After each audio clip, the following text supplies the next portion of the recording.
Kipurimui Tarima tokai mina no akai senitai maija kipurimui alam sagir si alam sabil isetetap malengkap doma maluku kieraha tidore se tarnate se tidore torofa gofa rofa nam madodofa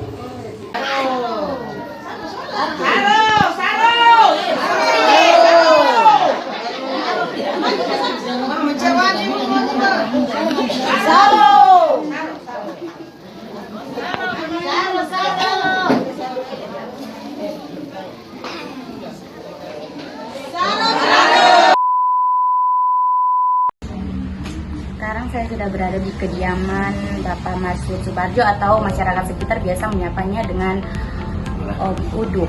Beliau adalah Timalaha Labuha Heku 12 Suhak Kesultanan Ternate.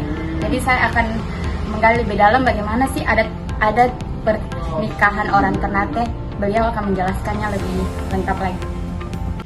Tabea Tete, ini saya dari Nabila dari Kampus Alauddin Makassar.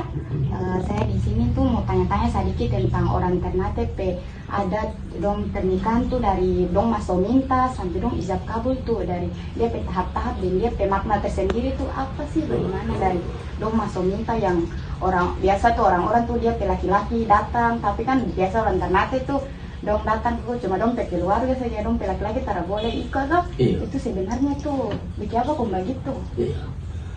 Karena memang Kesultanan Ternate itu memiliki adat istiadat yang didasari dengan nilai-nilai Ubaso Sirasai. Ubaso Sirasai itu tiada lain melainkan saling menghargai dan menghormati sesamanya. Oleh karena itu, salah satu di antaranya seperti perkawinan dari adat Ternate itu pertama-tama kedua calon mempelai sebelumnya itu sudah saling kenal mengenal. Saling kenal mengenal dengan didasari dengan tadi Ubaso Sirasai. Ubaso artinya kasih dan Rasai artinya cinta. Jadi kalau sudah rasa seperti itu, maka kurang lebih 6 bulan lamanya itu percepatnya, atau 1 tahun 12 bulan itu kepada yang bersangkutan sudah dari laki-laki usulnya sudah memulai melakukan pendekatan secara manusiawi pada pihak keluarga perempuan, dan dengan pendekatan secara manusiawi tadilah bisa menimbulkan rasa simpati dari pihak perempuan untuk menerima kehadiran seorang laki-laki walaupun belum melakukan syarat-syarat tertentu, sehingga dia sudah bisa keluar masuk bebas di dalam rumahnya dari calon mempelai perempuan. Setelah dia sudah punya kebebasan untuk datangi rumahnya calon perempuan, maka dari perempuan, keluarga perempuan atau bapak atau ibu perempuan memberikan kesempatan kepada laki-laki segera menghubungi kedua orang tua dan keluarganya untuk melakukan tata cara dan prosedur serta mekanisme yang menyangkut dengan nilai-nilai keberadaan keperkawinan tadi itu.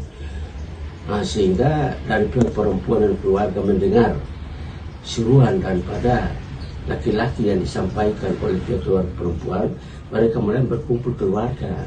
Jadi laki-laki tak boleh ikut. Tak boleh ikut. Itu barang di siapa orang tak bisa ikut. Laki-laki tak boleh ikut itu karena laki-laki nantinya dianggap bahwa seseorang anak yang menunjukkan diri pribadinya tidak sopan. Cuma dong mewakili keluarga dan keluarga saja. Dia kumpulkan semua keluarga. Lalu di dalam musyawarah keluarga itu dipercayakan kepada beberapa orang untuk mewakili laki-laki datang di pihak perempuan, dan di samping itu di pihak perempuan juga sudah kumpulkan keluarganya untuk saling menerima salam dari laki-laki. Nah, dalam salam itu salah satu antara seperti baku minta. Baku masuk minta. Ya, baku minta. Orang Ternate masuk minta. Masuk minta. Lalu kemudian sudah ada persetujuannya itu masuk minta, lalu ditetapkan biaya di sini disebut dengan siripinang itu. Ya, baku tawar harga Ya, pinang. harga pinang itu. Setelah sudah ada kesepakatan itu 3 bulan. Itu paling lama. Paling lama 3 bulan. Paling cepat itu 1 sampai setengah bulan.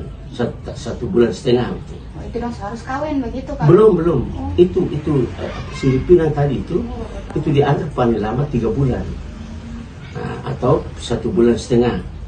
Karena diberikan kesempatan kedua calon mempelai tadi sudah siap belum itu. Sudah siap belum. Kalau bilang atau sudah siap, ya segera mengantarkan itu siripinang atau belanja. Antar belanja. Setelah antar belanja itu 6 bulan kurang lebih itu diberikan kesempatan lagi kepada pihak keluarga perempuan laki-laki apa sudah siap atau belum. 6 bulan itu 6 bulan baru diantarkan baru ditentukan akad nikahnya. Nah, jadi bukan serentak. Tunggu dia step by step lagi. Iya, tuh 6 bulan itu kepada laki-laki itu dipanggil dulu. Dipanggil lalu diberikan penguatan iman dan Islam. Begitu. Jadi salah satu diantaranya perkawinan itu punya hak Allah adalah ijab dan kabul atau akad nikah. Sedangkan nikahnya punya Rasul yaitu sunat. Sunat. Jadi jangan sampai kita melaksanakan pernikahan itu karena ijab dan kabul merupakan hak Allah itu diabaikan karena kita sibuk dengan tuntutan duniawi ini dengan berbagai macam faktor menyangkut dengan kebutuhan sehari-hari. Jadi itu diberikan kesempatan kepada laki-laki selama 6 bulan yang dikenal dengan nama pranikah. Kalau orang Ternate sendiri misalnya kalau lewat dari 6 bulan tuh ada dorang arti sendiri kan ada? Iya ada. Lewat 6 bulan itu ada itu dianggap melawan hukum. Karena sudah ditetapkan 6 bulan kemudian akan nikah dilangsungkan, tapi karena ada sesuatu dan hal maka itu dianggap lawan hukum. Maka lawan hukum kembali kepada adat seaturan itu diberikan sanksi. Ada sanksi kalau orang Ternate. Iya. Ada sanksi yang dikenal dengan namanya sanksi adat. Apa itu dia sanksi kalau dong lewat dari waktu yang sudah ditentukan? Iya, itu sanksi adat itu kepada laki-laki tidak boleh lagi datang ke rumah sebagaimana biasa. Sanksi tidak boleh lagi datang ke rumah sebagaimana biasa. Nanti dari pria perempuan ini dia musyawarah keluarga dengan namanya Bubaso Serasai atau Fakatininga. Fakatininga bersatu hati. Nah, itu dilakukan baru kepada laki-laki diberikan kesempatan untuk datangi lagi di rumah dan dilakukan persiapan untuk melaksanakan akad nikahnya. Itu kalau masuk minta. Kalau masuk sumba itu keluarga tidak bisa ikut. Apa itu masuk sumba? Sumba itu laki-laki sendiri yang datang. Laki-laki sendiri? Ya, laki sendiri yang datang karena apa? Karena salah satu diantaranya seperti keluarga laki-laki yang setuju dengan perempuannya. Jadi dia istilah dia dusu itu perempuan. Dia perempuan. Dia harus ke sana terus. Iya, dia harus terus. Jadi dia sendiri yang datang pada malam hari itu sendiri tak berkeluarga. Jadi dia datang lalu dia pegang orang tua laki-laki kakinya. Dia memohon untuk anak. Iya, anak. Lalu setelah itu dia diberikan kesempatan untuk berdiri dan duduk saling bercerita, ya, saling berbicara pengakuannya dengan pihak keluarga perempuan bapak ibu. Lalu kemudian bapak ibu ini punya rasa simpati terhadap diri dia tanpa orang tua pramuka ada dia kan. Lalu diberikan kesempatan kepada dia hubungi berkeluarga dan nanti keluarga sendiri bapak ibu yang datang untuk membicarakan lanjutan daripada akad nikah yang dia sendiri datangi tadi itu kan sumba. Setelah dorang antar belanja tuh habis dia ke tahap berikutnya apa lagi? Iya, jadi setelah antar belanja tahap itu menunggu 6 bulan tadi. Oh, setelah itu Nah, setelah 6 bulan itu baru dilangsungkan akad nikahnya. Nah, karena laki-laki itu diberikan pranikah dulu. Nah, pranikah artinya mendirikan salat, mempelajari rukun iman, rukun Islam. Nah, lalu semuanya itu sudah dia sudah sampai dibekali, baru diberikan kesempatan itu akan nikah. Bang, ada saya pernah dengar malam Rorio tuh. Iya. Nah itu deh makna malam Rorio tuh apa? Kenapa ada malam Rorio begitu? Iya, malam Rorio itu setelah 1 hari sebelum akad nikah, malam besoknya. Oh, iya. Besoknya ini mau menikah ya. Besoknya mau menikah, hari ini kan keluarga berkumpul. Baik yang perempuan maupun laki-laki. Keluarga berkumpul itu istilah di sini bilang lelian. Lelian. Sambil persiapan untuk persiapan besok ini akan nikah. Lalu sambil itu kan dipanggil tetangga-tetangga dan keluarga yang lain, Nah, sehingga panggilan itulah membuat sekeluarga yang lain tadi itu merasa simpati, rasa kasih sayang, rasa peduli kepada keadaan ya orang tua perempuan ini atau laki-laki ini. Sehingga malam itu dikenal dengan malam Rorio karena mereka datang membawa berbagai macam kesiapan-kesiapan seperti amplop, ada yang bawa beras, ada yang bawa minyak, ada yang bawa gula. Oh, itu wajib harus membawa. Bawa. Itu dikenal malam Rorio itu wajib dibawa itu, dibawa. Itu sudah diatur dari dulu. Nah, setelah Sultan kedua, 1, 2, 7 tapi itu dari dulu sudah diatur sampai sekarang. Sekarang tuh adat masih kental di Ternate begitu. Ya, terutama di bagian wilayah saya. Dari Saleo bawah sampai belakang Bulu. Masih kental ya dong, adat kan anak-anak sekarang pasti orang so keluar dan dong adat dong sekarang mau ikut adat-adat begitu. Itu karena orang hanya dengar dan tahu adat, tapi tidak mengerti apa sih adat itu. Itu masih kembali ke tadi ya. Selain dari datang Sumba ada bawa lari. Kawinan kan? Kayak menurut dua sudah ada sepakat. Satu orang tua kedua pihak itu masih menolak. Baru sekarang belum bisa. Menurut dua harus jalan orang. Dan orang bilang boleh baru boleh. Cuma kalau dua ini sudah penasaran, karena mau cepat, lepas bawa lari. Boleh di salah satu petugas, apakah di kantor agama atau misalnya agama, ataukah di Topi Badan Saraha di kampung. Kalau orang Ternate kalau bicara atau begitu? Terada, karena ini norma hukum seperti itu. Dan lebih memahami keberadaan si laki-laki dan anak perempuan. Nah itu sudah terada masalah. Lalu datangnya petugas Badan Sara di kampung ataukah KUA memberitahukan bahwa bapak punya anak perempuan. Kalau bapak dan ibu punya anak laki-laki, sementara ada bawa masuk, bapak punya anak perempuan di rumah saya, sebagai petugas saya ini. Itu. Lalu dari misalnya dong selesai nikah tuh ada dari Ternate tuh dong ada apa yang harus dong lakukan begitu kalau dong selesai ijab kabul. Iya, selesai ijab kabul itu kan di sini bilang makan saro. Makan saro. Iya, makan saro. Makan saro, samping makan saro itu saling memaafkan antara kedua orang tua dan keluarga, baik dari laki maupun perempuan. Jadi makan saro ini baik dari perempuan maupun laki-laki. Kalau mereka sepakat begitu satu kali saja di perempuan, berarti laki-laki terada. Tapi kalau tidak bisa, berarti makan saro di perempuan habis, di makan saro ini laki-laki lagi. Ini untuk mengenal hubungan silaturahmi antara sesama keluarga. Itu supaya anak-anak juga tadi bisa tahu bahwa keluarga laki-laki ini. Keluarga laki-laki juga tahu keluarga perempuan ini. Tapi saling menghargai dan menghormati. Bukan cuma nanti datang di rumah, tapi selama dalam perjalanan ketemu di mana saja, harus saling mengenal, kita saling menghargai dan menghormati, saling memaafkan. Seperti itu. Kalau itu makan saro tuh ada ketentuan tertentu kalau berapa harus nasi kuning kan di sini nasi kuning cuma dia warna putih. Iya. Kalau nasi kuning warna putih itu bukan Ternate. Oh itu kan Ternate. Bukan, itu Tidore atau Makean. Kalau Ternate Jalolo itu kuning. Itu warna kuning. Tapi nasi kuning tuh harus satu saja atau ada berapa? Tergantung. Tergantung juga.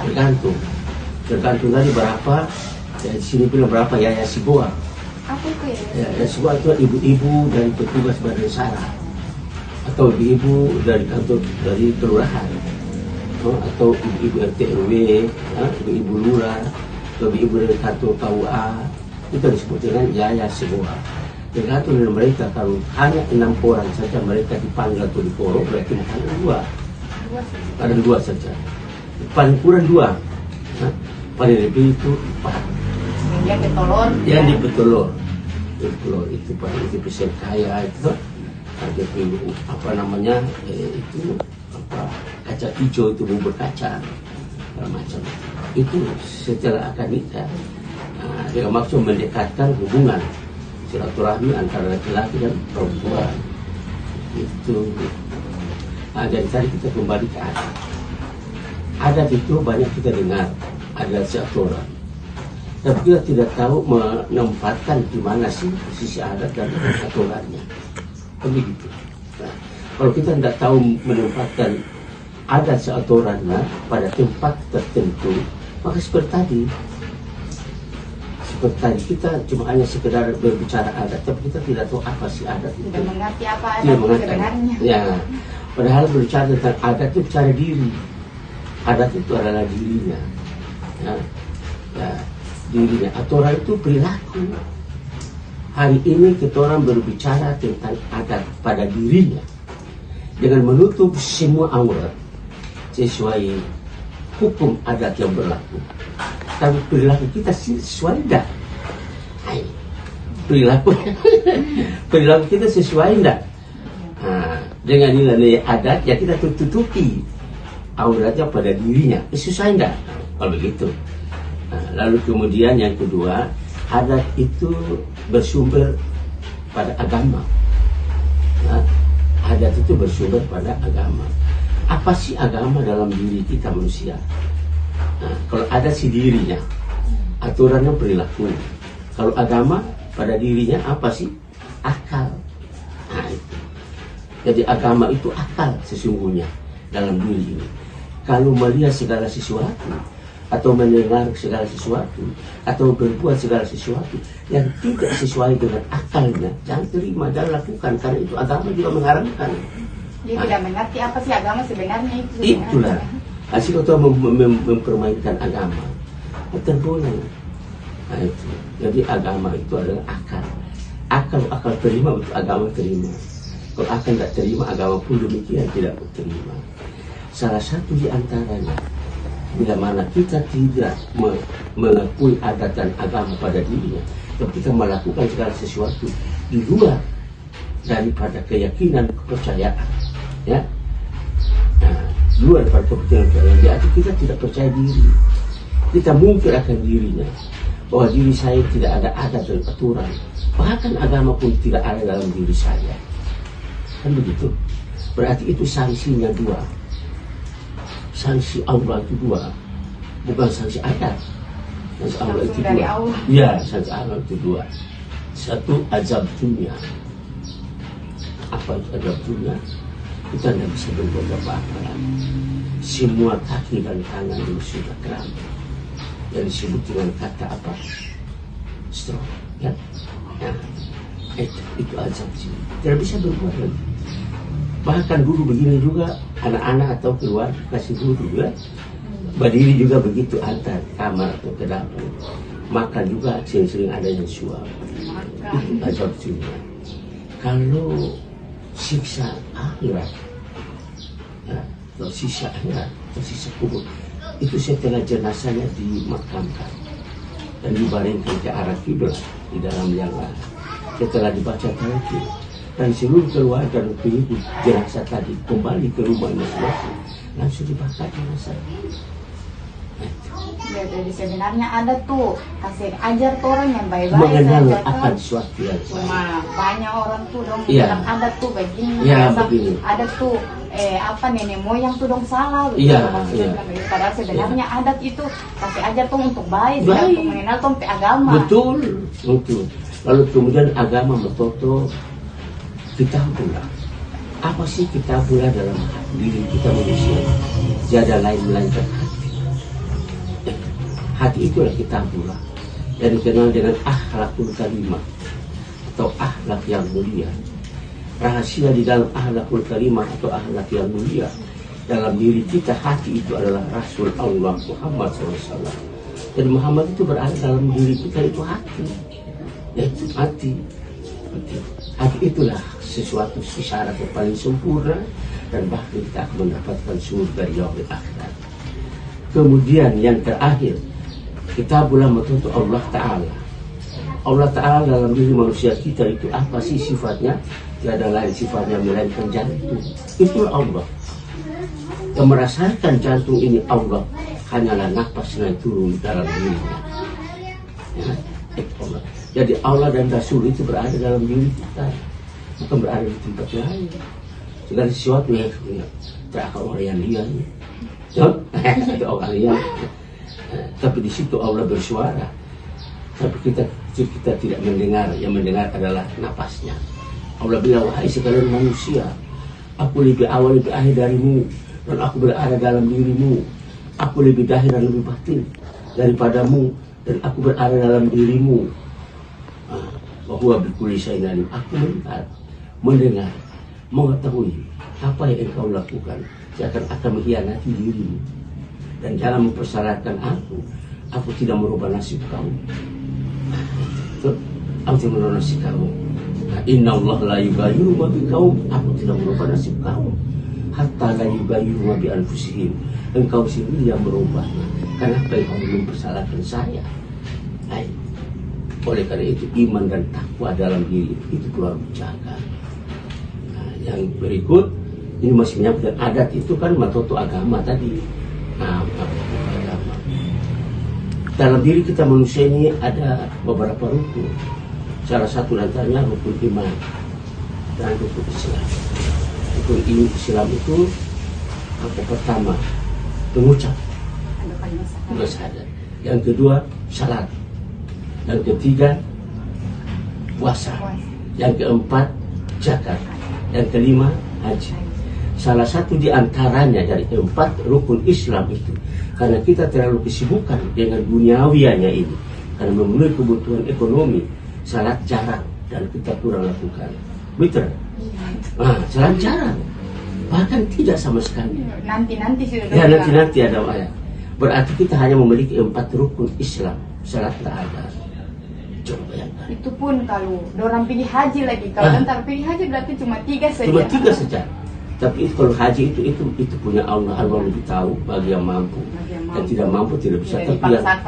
Tapi yang gampang-gampang itu cuma mengucap asyhadu an la ilaha illallah wa asyhadu anna rasulullah. Salat, puasa, zakat.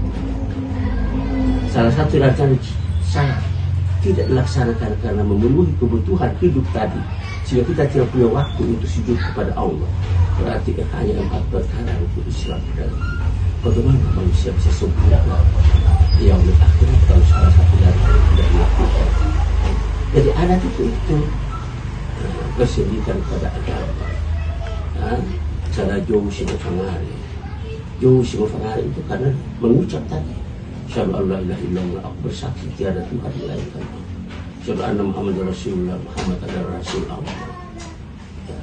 Tapi kembali kepada kita orang manusia ini, karena tidak mampu mengatur waktu, sehingga ya seperti tadi yang saya bilang, seakan-akan tidak ada waktu untuk sujud kepada Allah.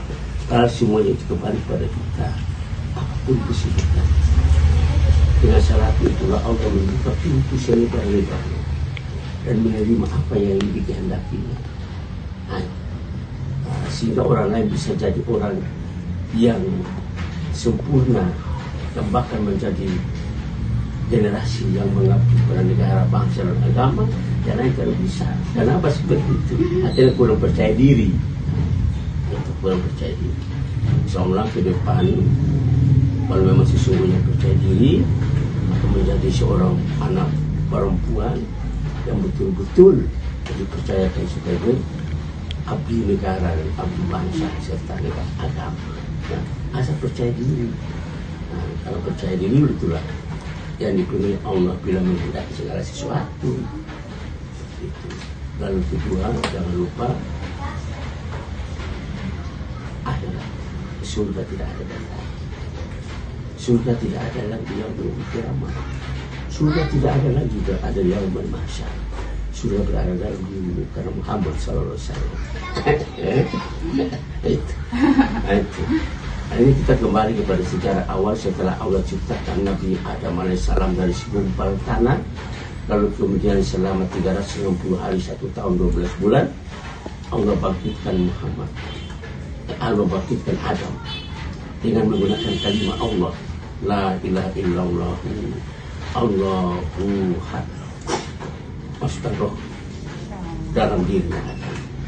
Begitu Adam sudah bergerak, Allah perintahkan Adam segera menuju ke rumahmu sana, surga itu artinya kamu. Begitu Allah dah lari-lari mau masuk dalam surga, Adam tidak bisa masuk. Dan di atas pintu itu sudah tertulis la ilaha illallah Muhammadur Rasulullah. Ada memanggil kamu, Muhammad, aku kira akulah yang berhak untuk menempati rumah ini di dalam orang pertama. Padahal sesungguhnya kamu sudah ada di dalam. Iya Adam, aku Muhammad Rasul Allah berada dalam dirimu, dan kau Adam berada pada dirimu. Makasih banyak tuh Mari, orang so ganggu apa-apa. supaya masyarakat di luar juga tahu begini tuh sebenarnya upacara-upacara ada di Ternate.